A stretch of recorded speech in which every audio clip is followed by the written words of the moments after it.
1 Şubat Cuma, Ukrayna saatiyle 22. ATR kanalının yayınında Türkçe haftalık haber özeti. Stüdyoda sizler için ben Ömer Baş çalışıyorum. İyi akşamlar. Hatırlatacak olursak bu özel yayınımız sizlere Ukrayna ve işgal edilen Kırım'da olup biten gerçekleri Rus propagandası ve uydurmaları olmadan duyurabilmek için başlattık. Bu haftanın özetine başlıyoruz. Bugün Ukrayna'nın Odessa şehrinde Dışişleri Bakanı Mevlüt Çavuşoğlu ve mevkidaşı Pavlo Klimkin başkanlığında Türkiye-Ukrayna Ortak Stratejik Planlama Grubu 7. toplantısı gerçekleştirildi. Toplantıda çeşitli alanlara yayılmış işbirliğinin derinleştirilmesi imkanları, ticaret, ekonomi, enerji ve milli savunma konuları ele alındı. Ayrıca iki ülkenin gündeminde yer alan bölgesel ve uluslararası görüşmelere ilişkin görüş alışverişinde de bulunuldu. Ayrıca başlıca görüşülen meselelerden biri ise 2009 yılı içerisinde tamamlanacak olan iki ülke arasındaki serbest ticaret anlaşması. Çavuşoğlu ve Klimkin işgal altında olan Kırım hakkında ve Rusya'nın yaptığı baskılara da değindi. Görüşmeye Kırım Tatarlarının lideri Mustafa Abdülcemil Kırımoğlu da katıldı. Kırımoğlu Rusya'nın yaptığı sistematik zulümleri Çavuşoğlu ile konuştu. Rusya'nın Ukraynalı denizcilere karşı saldırganlığı ile ilgili olarak Azak ve Karadeniz'deki taraflar ve durum hakkında da konuşuldu. Toplantı başlamadan önce bakanlar Odessa şehrinin tam ortasındaki mini İstanbul'da yürüyorlar. Türkiye Cumhuriyeti Dışişleri Bakanı Sayın Mevlüt Çavuşoğlu ve Ukraynalı mevkidaşı Pavlo Klimkin yaklaşık olarak 2 yıl önce Türkiye'nin finansmanı ile restore edilen Odessa'nın ortasındaki İstanbul Parkı'nda geziyor. Bugünkü toplantının en önemli konularından biri elbette Ukrayna'nın doğusundaki silahlı çatışmalar ve işgal altında olan Kırım. Türkiye Cumhuriyeti Dışişleri Bakanı Sayın Çavuşoğlu'nun ifade ettiği üzere işgal meselesinde Türkiye'nin kararı Kırım'ın Ukrayna toprağı olduğu üzerine. Rusya ise işgal edilen Kırım'ı geri vermeli. Ayrıca Kırım Tatar Meclisi Başkan Yardımcıları Ahtem Çiğgöz ve İlmi Umerov'da olduğu gibi Kremlin'in mahkum ettiği siyasilerin özgürlüğü için Türkiye arabuluculuk etmeye hazır. Ukrayna Dışişleri Bakanı Pavlo Klimkin'in ifade ettiğine göre işgalin üzerinden 5 yıl geçti. Fakat Kremlin'in esirlerinin sayısı uygulanan yaptırımlara rağmen sadece artıyor. Klimkin'e göre Kırım'ın geri alınması için Rusya'ya uygulanan yaptırımlar arttırılmalı. Ukrayna'nın toprak bütünlüğüne, sınır bütünlüğüne verdiğimiz desteği bir kere daha burada güçlü bir şekilde ifade etmek istiyorum. Kırım'ın illegal bir şekilde ilhakını tanımadığımızı geçmişte defalarca vurguladık ama tanımayacağımızı, hiçbir zaman da tanımayacağımızı bir kere daha burada vurgulamak istiyorum. Kırım'a uygulanan yaptırımlara ve yasaklara karşı gelmeyen Türk şirketleri üzerine güzel bir konuşma gerçekleştirdik ve Türk dostlarımız sürekli bu konu üzerine çalışıyorlar.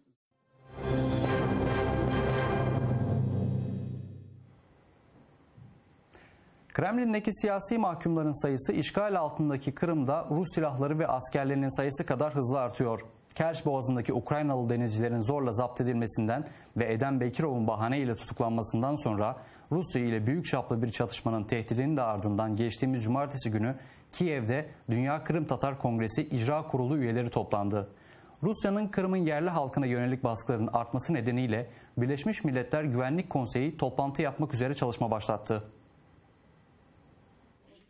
26 Ocak sabahı Kırım'ın işgalinden sonra Kiev'e taşınmak zorunda kalan mecliste Dünya Kırım Tatarları Kongresi İcra Kurulu üyeleri bir araya geldi. Görüşme güzel toplantılar, el sıkışmalar ve arkadaş canlısı sarılmalarla devam ediyor. Toplantı 10 senedir süre gelen bir gelenek haline geldi. Kırım Tatarları bu tür toplantılarda onlardan çalınan vatanlarını kurtarmanın ve geri getirmenin bir yolunu arıyor. Kongrenin açılışı Ukrayna ve Kırım Tatarlarının marşıyla başlıyor.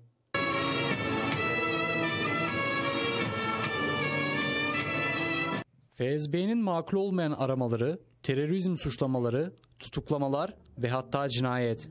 Bütün bunlar göz önüne alınınca Kırım Tatarları için Rus dünyasının Kırım'a gelmesi acımasız bir gerçek haline geldi.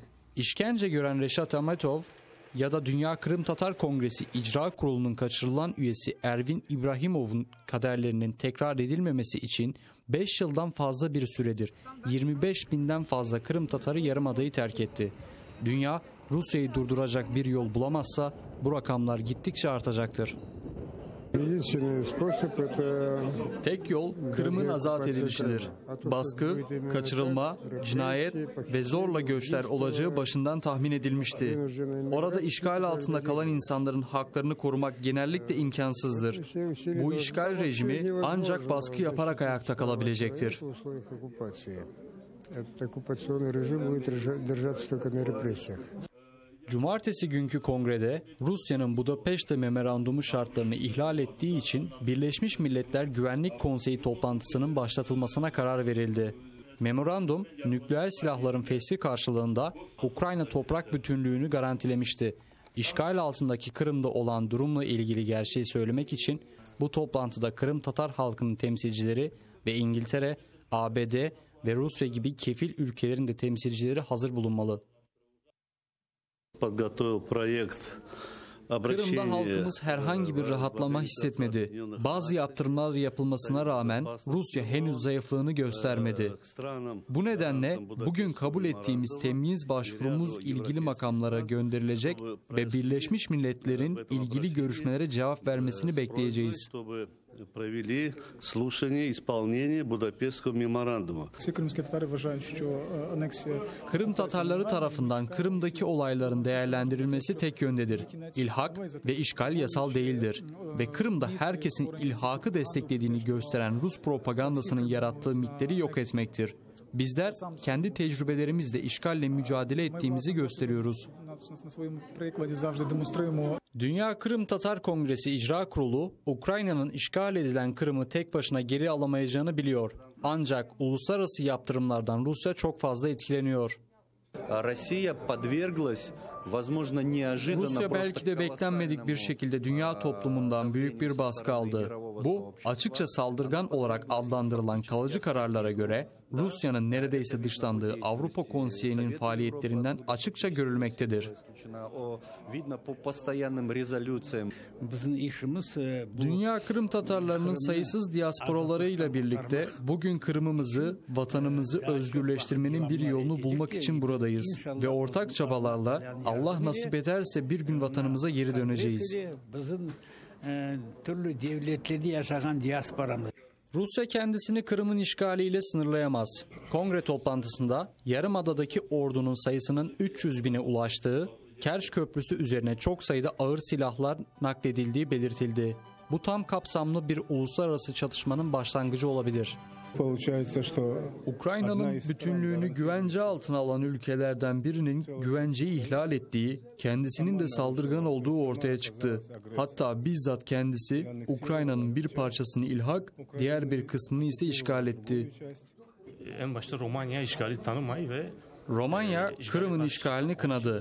Buna bağlı olarak Romanya'da Kırım Tatar diasporası, Kırım'da Rus işgalcilerin aşırılıkları ve Kırım Tatarlarına yapılan zulm hakkındaki gerçeği yerel makamlara ve medyaya aktarıyor. Her yıl 18 Mayıs'ta Romanya'daki Rus elçiliği önünde protesto mitingleri düzenliyoruz. Kamuoyuna da Kırım'daki durumunu tanıtmak. 1991'de Kırım Tatarlarına ulusal özerklik tanınsaydı, Ukrayna 2014'teki Rus işgalinden kurtarılabilirdi. Meclis Başkanı Refat Çubarov bundan emin. Çalışma grubu 6 ay önce anayasanın 10. maddesine istinaden ilgili değişiklikleri hazırladı. Şimdi milletvekillerinin sözlerini söyleyebilmeleri için Anayasa Komisyonu tarafından değerlendirilmeleri gerekiyor. Değişiklik tasarısı hazır durumda. Şimdi ise Anayasa Komisyonu'nun toplanması gerekmekte. Bu değişiklik tasarısı incelenip Ukrayna Anayasası'na gönderilmeli ki Ukrayna Meclisi'nde ilk oturumda ele alınsın. Ancak bunun Cumhurbaşkanlığı seçimlerinden önce yapılması gerekiyor. Але як на мене, це потрібно робити до президентських виборів. 2019 yılında önemli tarihler olacak. Sürgünün 75. yıl dönümü ve Kırım'ın ilhak edilmesinin 5. yılı. Cumartesi günkü kongre toplantısında dünyanın dört bir yanındaki Kırım Tatar diasporalarının yardımı ile sosyal ağlarda anma etiketleri, mitingler ve çeşitli faaliyetlerin düzenlenmesine karar verildi. Geniçesk Herson bölgesinde ise Uluslararası Kadınlar Forumu hazırlıkları yürütülmekte. К нам присоединились Türkiye'den bize katılan Kırım Tatar kadınları dostluk ve birlik yolu sundular. Barış için birleşmek, işgale, savaşa karşı durmak için ilk olarak kadınlar 2014'te sokaklara çıktı. Mart ayının 7'siydi. Onlar Çongar'a çıkmışlardı. 8 Mart'ta onları tüm Ukrayna destekledi. Eden Bekirova özgürlük. Kongreye katılan herkesin ellerinde böyle bir yazı vardı. Dünya Kırım Tatar Kongresi tüm dünya ile birlikte Kremlin'den Eden Bekirov'u ve haksız yere hapsedilen geri kalan Ukraynalı vatanseverlerin Rus cezaevlerinden salınmasını talep ediyor. Tatyana Suli, Nikita Proskurin, Hasan Eminov. Zaman ATR. Petro Poroshenko devlet başkanlığına aday olacak. Cumhurbaşkanlığı seçimlerine katılma niyeti hakkında bu hafta Kuriti'den Brüksel'e forumunda konuşan devlet başkanı Poroshenko aday olarak yarışacağını duyurdu. Başlıca icraatlerinden biri NATO ve AB ile ilişkilerin güçlendirilmesiydi. Çünkü yalnızca bu şekilde Ukrayna gelecekteki tehditlerinden korunma konusundaki bağımsızlığını koruyabilir. Devlet başkanı Ukrayna'nın 2024'te Avrupa Birliği'ne üyelik başvurusunda bulunacağını da ilan etti. Bir sonraki Cumhurbaşkanlığı döneminde kendisine böyle bir görev veriyor. Ve ayrıca Poroshenko'nun bir diğer hedefi Ukrayna'nın egemenliğini kabul etmesi koşuluyla Rusya ile yalnızca soğuk bir barış organize etmek. Cumhurbaşkanı muhaliflerini buna karşı hareketler için ikaz etti. Bu tehditlerin önü kesilmedikçe Ukrayna'nın kendisi Rusya'nın kucağına düşecektir. Ülkeye, çağdaşlara, Ukraynalıların geçmişine ve gelecek nesillerine karşı derin bir sorumluluk duygusu beni bir kez daha Cumhurbaşkanlığına aday olma kararı almaya teşvik etti.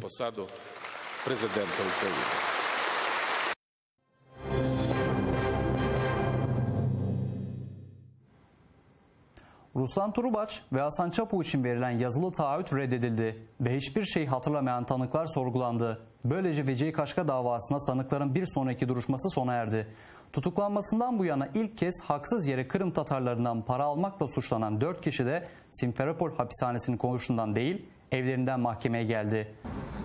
Kiev'de sabah saat 9.30. İşgal altında olan Simferopol'ün Kiev Bölge Mahkemesi.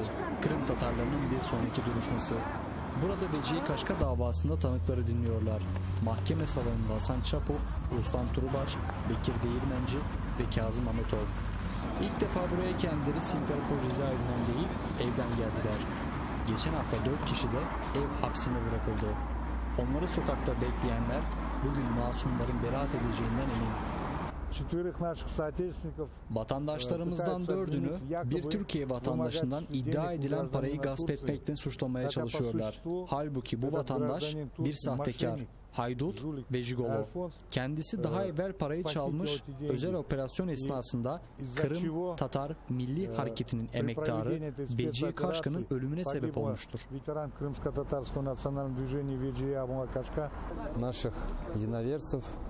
Dostlarımıza, kardeşlerimize destek olmak için buradayız. Böylece kalplerini kaybetmezler ve yalnız olmadıklarını bilirler. Avukat Ayder Azamatov, yerel hakimlerden Ruslan Turubaç ve Hasan Çapu için ev hapsini yerden ayrılmamaları için yazılı bir taahhütle değiştirmesini sağlamaya çalıştı. Ama olumlu bir sonuca varamadı. Savunma, Hasan Çapu ve Ruslan Turubaç'ın beraati konusundaki kısıtlama tedbirinin değiştirilmesi gerektiğini söyledi. Hasan ağabeye doktorları ziyareti yasakladı. Şu anda kayıt engelli komisyonunu geçemez. Ancak savcıların görüşlerini dinledikten sonra savcı itiraz etti. Mahkeme bu talebi reddetti. Avukat Ayder Azamatov, savcılar görünüşte hukuk öğrencilerini tanık rolüne davet etti diyerek şaka yapıyor. Bunlardan biri 24, ikincisi sadece 19 yaşında. Fakat hafızalarıyla ilgili problemleri var. Nitekim duruşmada ne tarihleri, ne isimleri, ne de tanık oldukları aramanın detaylarını hatırlayamadılar. Şahitler sorularımızı hatırlamıyorum, olmamıştı. Detayları unuttum gibi standart şekilde cevapladılar. Kaç kişi vardı sorusunu cevaplayamadılar. Örneğin Kazım Ametov'un bir yerde görüp görmedikleri sorusuna cevap veremediler. Kazım Ametov, Bekir Değirmenci, Ruslan Turubaç ve Hasan Çapu'nun davası bir hafta sonra devam edecek. Bir sonraki toplantı 5 Şubat'ta yapılacak. Tatyana Sulik, Zaman, ATR. 50 gün demir parmaklıklar ardında işgalciler Eden Bekirov'u işte bu kadar zamandır gözaltı merkezinde tutmakta. Bu süre zarfında ciddi hastalıklara maruz adam insüline bağımlı hale getirildi. Ancak hastaneye götürüldüğünde yapılan tıbbi muayenelerin sonuçları hala bilinmiyor. Bekirov'un avukatı İhsan Belliaev, işgalciler muayene sonuçlarını kasten sakladığına inanıyor. Aynı zamanda Eden Bekirov'un kızının ifade ettiğine göre babasının sağlık durumu kritik. Ayrıntılar şimdiki videomuzda. Kızı Eleonora 18 yıllık hastalığı boyunca Eden Bekirov'un ilk kez insüline bağımlı hale geldiğini söyledi.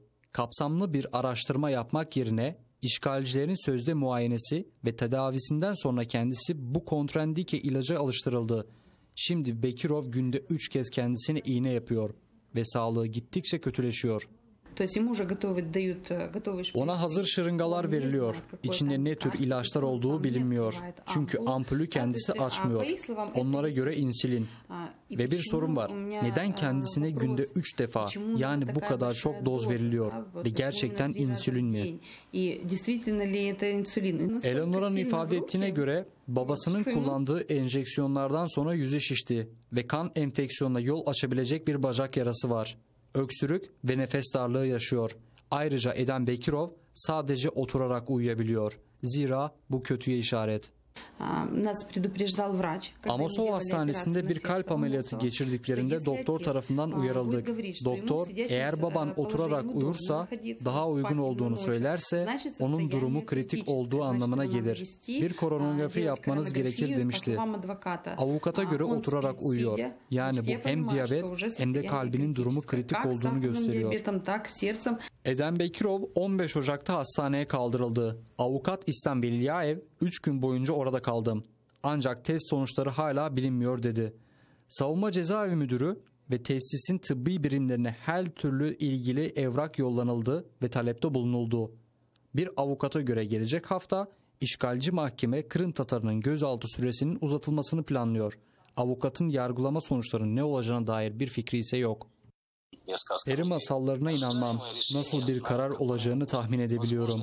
Belki de tüm bu tıbbi raporların verilmeme gerçeğinden kaynaklanmaktadır. Bu tıbbi raporların mahkemeye sunulması muhtemel ve orada her şeyin yolunda olduğunu ve cezaevinde kalabileceğini göstermeye çalışabilirler.